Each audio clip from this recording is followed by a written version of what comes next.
ఈ వీడియోలో విభజన సూత్రం గురించి తెలుసుకుందాం. దీనిని ఇంగ్లీష్లో సెక్షన్ ఫార్ములా అని అంటారు. ఏ మరియు బి అనే రెండు బిందువులు తీసుకుందాం. ఏ బిందువు యొక్క నిరూపకాలు x1, y1 మరియు బి బిందువు యొక్క నిరూపకాలు x2, y2 అనుకుందాం. ఈ రెండింటినీ కలిపే రేఖ పైన P అనే బిందువును తీసుకుందాం. P అనే బిందువు AB రేఖాఖండాన్ని m:n నిష్పత్తిలో విభజిస్తుంది. అయితే P బిందువు యొక్క నిరూపకాలు ఎంత అనేది మనం కనుక్కోవాలి. మనకు A మరియు B యొక్క నిరూపకాలు తెలుసు. అలాగే P బిందువు అనేది AB రేఖాఖండాన్ని m:n నిష్పత్తిలో విభజిస్తుందని కూడా తెలుసు. అయితే P యొక్క నిరూపకాలు కనుక్కోవాలి. ముందుగా ఒక నిరూపక తలాన్ని తీసుకుందాం. దీనిపైన A మరియు B అనే రెండు బిందువులు తీసుకుందాం. A యొక్క నిరూపకాలు x1, y1 మరియు B యొక్క నిరూపకాలు x2, y2. ఈ బిందువులను కలిపే రేఖాఖండం పైన ఎక్కడో ఒక చోట P అనే బిందువును తీసుకుందాం. P బిందువు యొక్క నిరూపకాలు x, y అనుకుందాం. P బిందువు AB రేఖాఖండాన్ని m:n నిష్పత్తిలో విభజిస్తుంది. అయితే మనం P బిందువు యొక్క నిరూపకాలు అంటే x, y ను కనుక్కోవాలి. P బిందువు యొక్క x నిరూపకం కనుగొనడానికి P నుండి x అక్షం పైకి ఒక లంబరేఖను తీసుకుందాం. మనకు A మరియు B బిందువుల యొక్క నిరూపకాలు తెలుసు. కాబట్టి వాటి నుండి కూడా x అక్షం పైకి లంబరేఖలను గీయండి. ఇప్పుడు x అక్షంపై చూడండి. మూల బిందువు నుండి ఈ లంబరేఖ వరకు గల దూరం P యొక్క x నిరూపకం అవుతుంది. అలాగే మూల బిందువు నుండి ఏ లంబరేఖ వరకు గల దూరం x1 అవుతుంది. A యొక్క x నిరూపకం x1. కాబట్టి x అక్షంపై బిందువు A యొక్క దూరం x1 అవుతుంది. మనం కనుక్కోవలసిన x యొక్క పొడవులో ఈ భాగం x1 అని మనకు తెలుసు. అయితే మిగిలిన ఈ భాగాన్ని మనం కనుక్కోవాలి. అప్పుడు ఈ రెండు భాగాలు కలిపితే మనకు x యొక్క విలువ వస్తుంది. కాబట్టి మనం ఈ భాగాన్ని కనుక్కోవాలి. దానికోసం x కి సమాంతరంగా A నుండి ఒక రేఖను గీయండి. ఈ బిందువును Q అనుకుందాం. అయితే AQ రేఖ యొక్క పొడవు x లో ఈ భాగానికి సమానం అవుతుంది. కాబట్టి x అంటే మనం ఏం రాయొచ్చు? ఈ భాగం x1 ప్లస్ ఈ భాగం AQ. కాబట్టి x అంటే x1 ప్లస్ AQ అని రాయొచ్చు కదా. x1 ను అటువైపు తీసుకెళ్తే AQ equal to x minus x1 అవుతుంది. ఇప్పుడు నిరూపక తలంలో చూడండి. A యొక్క పై నిరూపకం y1 అంటే A నుండి x అక్షం పైకి గీసిన ఈ లంబరేఖ యొక్క పొడవు y1 అవుతుంది. అయితే ఇది ఈ రేఖకు సమానం అవుతుంది. చూడండి, A నుండి గీసిన లంబరేఖ ఈ రేఖకు సమానం అవుతుంది కదా. కాబట్టి ఈ రేఖ యొక్క పొడవు y1 అవుతుంది. అలాగే P బిందువు నుండి x అక్షం పైకి గీసిన ఈ లంబరేఖ మొత్తం పొడవు P యొక్క y నిరూపకం అవుతుంది. ఇప్పుడు P నుండి Q వరకు ఒక రేఖను గీయండి. ఇది PQ అవుతుంది. ఇక్కడ y అంటే ఏం చెప్పొచ్చు? y అంటే ఈ మొత్తం రేఖ. ఈ మొత్తం రేఖ ఏమవుతుంది? ఇక్కడ నుంచి ఇక్కడికి PQ, ఇక్కడ నుంచి ఇక్కడికి y1. కాబట్టి y అంటే ఏం చెప్పొచ్చు? y1 plus PQ. y1 ను ఇటువైపుకి తీసుకొస్తే PQ equal to y minus y1 అవుతుంది. నిరూపక తలంలో చూడండి. ఇప్పటి వరకు మనం A మరియు P బిందువులను ఉపయోగించి ఒక త్రిభుజాన్ని నిర్మించాం. ఇప్పుడు P మరియు B బిందువులను ఉపయోగించి మరొక త్రిభుజాన్ని నిర్మిద్దాం.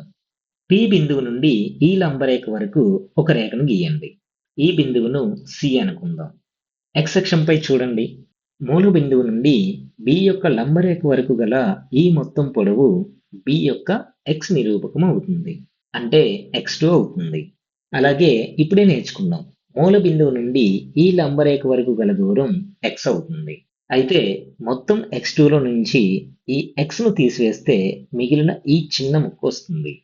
కాబట్టి దీని పొడవు x2 మైనస్ x అవుతుంది. ఎందుకంటే ఈ మొత్తం భాగం x2. దీనిలో నుంచి ఈ x ను తీసివేస్తున్నాం. తీసివేస్తే మిగిలిన ఈ చిన్న ముక్క ఏమవుతుంది? x2 మైనస్ x అవుతుంది. ఇక్కడ గమనించండి, ఈ చిన్న ముక్క పైనున్న ఈ PC రేఖకు సమానం అవుతుంది. కాబట్టి PC equal to x2 minus x అవుతుంది. బి నుండి ఎక్స్ అక్షం పైకి ఉన్న ఈ మొత్తం లంబరేఖ పొడవు బి యొక్క y నిరూపకం అవుతుంది. అంటే y2 అవుతుంది. అంటే ఈ లంబరేఖ యొక్క మొత్తం పొడవు y2 అవుతుంది. బి నుండి సికి ఒక రేఖను గీయండి. ఇదివరకే చెప్పుకున్నాం. పి నుండి ఎక్స్ అక్షం పైకి వెళ్ళే ఈ లంబరేఖ పొడవు y అవుతుంది. కాబట్టి దీనికి సమానంగా ఉన్న ఈ రేఖ పొడవు కూడా y అవుతుంది. కాబట్టి ఈ రేఖ పొడవు కూడా y అవుతుంది. y2 అంటే ఏమవుతుంది? ఈ మొత్తం రేఖ పొడవు y2 అవుతుంది. కాబట్టి y2 అంటే bc ప్లస్ y అవుతుంది. y ను ఇటువైపు తీసుకొస్తే bc equal to y2 minus y అవుతుంది. ఈ 4 సమీకరణాలను పక్కనుంచండి. అవసరమైనప్పుడు మళ్ళీ తీసుకుందాం. ఇప్పుడు నిరూపక తలంలో చూడండి. ట్రయాంగిల్ PAQ అంటే ఇది, మరియు ట్రయాంగిల్ BPC అంటే ఇది ఒక త్రిభుజం. ట్రయాంగిల్ PAQ మరియు ట్రయాంగిల్ BPC అనే రెండు త్రిభుజాలు ఏర్పడ్డాయి. వీటి నుండి ఏం రాయొచ్చు? జాగ్రత్తగా గమనించండి. PAQలో A వద్ద గల కోణం మరియు BPCలో P వద్ద గల కోణం సమానంగా ఉంటాయి. ఎందుకంటే AQ మరియు PC అనేవి సమాంతర రేఖలు మరియు ఇవి రెండు AB అనే రేఖను ఖండిస్తున్నాయి. కాబట్టి యాంగిల్ PAQ మరియు యాంగిల్ BPC అనేవి అనురూప కోణాలు అవుతాయి మరియు ఇవి రెండు సమానం అవుతాయి. కాబట్టి angle PAQ equal to angle BPC అవుతుంది. Q వద్ద గల కోణం మరియు C వద్ద గల కోణం ఇవి రెండు లంబ కోణాలు. అలాగే ఇవి రెండు కూడా సమానం అవుతాయి. కాబట్టి angle PQA equal to angle BCP అవుతుంది. కోణము సరూపకత నియమం ద్వారా ఏవైనా రెండు కోణాలు సమానమైతే ఆ రెండు త్రిభుజాలు సరూప త్రిభుజాలు అవుతాయి. కాబట్టి ట్రయాంగిల్ PAQ ఈ సిమిలర్ టు ట్రయాంగిల్ BPC అవుతుంది. కోణము సరూపకత నియమం ద్వారా రెండు త్రిభుజాలు సారూప్యంగా ఉంటే వాటి అనురూప భుజాలు అనుపాతంలో ఉంటాయి. అంటే AP by PB equal to AQ by PC అవుతుంది. That equal to PQ by BC అవుతుంది. దీనిని సమీకరణం 1 అనుకుందాం. అలాగే AP మరియు PB విలువలను కూడా రాసుకుందాం.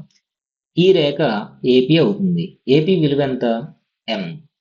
అలాగే ఈ రేఖ PB అవుతుంది. PB విలువ ఎంత? N అవుతుంది. కాబట్టి AP ఈక్వల్ టు M మరియు PB ఈక్వల్ టు N అవుతుంది. వీటన్నింటినీ ఒక చోట రాసుకుందాం. ఇదివరకు వచ్చిన AQ, PQ, PC, BC వీటి యొక్క విలువలను కూడా ఇక్కడ రాసుకుందాం. ఇప్పుడు నిరూపక తలాన్ని తీసేసి ఈ విలువలన్నీ ఒక చోట రాసుకుందాం. సమీకరణం 1 నుంచి మొదటి భాగాన్ని అంటే AP by PB equal to AQ by PC ఈ భాగాన్ని మాత్రం తీసుకుందాం. పైన వచ్చిన విలువలను ఈ సమీకరణంలో ప్రతిక్షేపించండి. AP అంటే M మరియు PB అంటే N. కాబట్టి AP by PB equal to M by N అవుతుంది. ఈక్వల్ టు AQ అంటే X minus X1 by PC అంటే X2 మైనస్ X. ఇప్పుడు వీటిని క్రాస్ మల్టిప్లికేషన్ చేయండి. అంటే M into X2 minus X equal to N into X minus X1 అవుతుంది. వీటిని గుణిస్తే M into X2 minus M into X equal to N into X minus N into X1 అవుతుంది.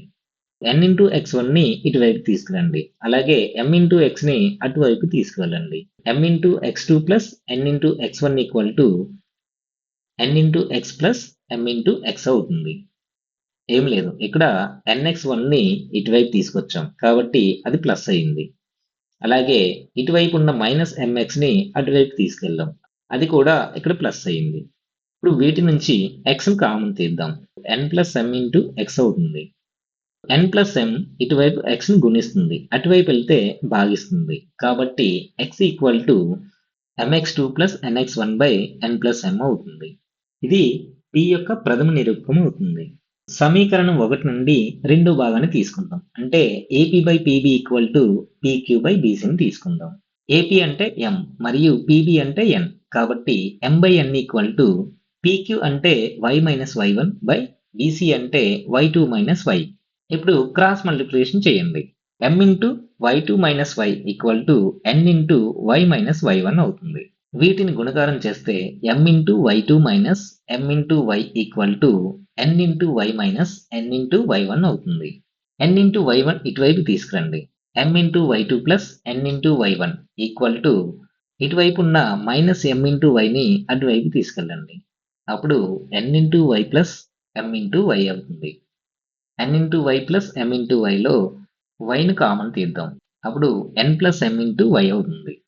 n plus m అనేది ఇటువైపు గుణిస్తుంది, అటువైపు వెళ్తే భాగిస్తుంది. కాబట్టి y equal to my2 plus ny1 by n plus m అవుతుంది. ఇది p యొక్క ద్వితీయ నిరూపకం లేదా y నిరూపకం అవుతుంది. ఇప్పటి వరకు మనకొచ్చిన x మరియు y విలువలు p బిందువు యొక్క నిరూపకాలు. కాబట్టి p of x, y equal to mx2 plus nx1 by n plus m. ఇది x నిరూపకం అవుతుంది. అలాగే my2 plus ny1 by n plus m. ఇది y నిరూపకం అవుతుంది. కాబట్టి ఇవి p బిందువు యొక్క నిరూపకాలు అవుతాయి. మొదట్లో మనం తీసుకున్న బిందువులను తీసుకుందాం. a మరియు b అనే బిందువులు తీసుకున్నాం. ఇక్కడ a అనేది x1, y1 మరియు b అనేది x2, y2 అవుతుంది. ఈ రేఖాఖండాన్ని p అనే బిందువు m:n నిష్పత్తిలో విభజిస్తుంది. కాబట్టి p బిందువు యొక్క నిరూపకాలు p of x, y equal to mx2 plus nx1 by n plus m, my2 plus ny1 by n plus m అవుతాయి. ఈ వీడియోలో మనం ఏం నేర్చుకున్నాం? విభజన సూత్రం రాబట్టుడు ఎలా అనే అంశాన్ని నేర్చుకున్నాం.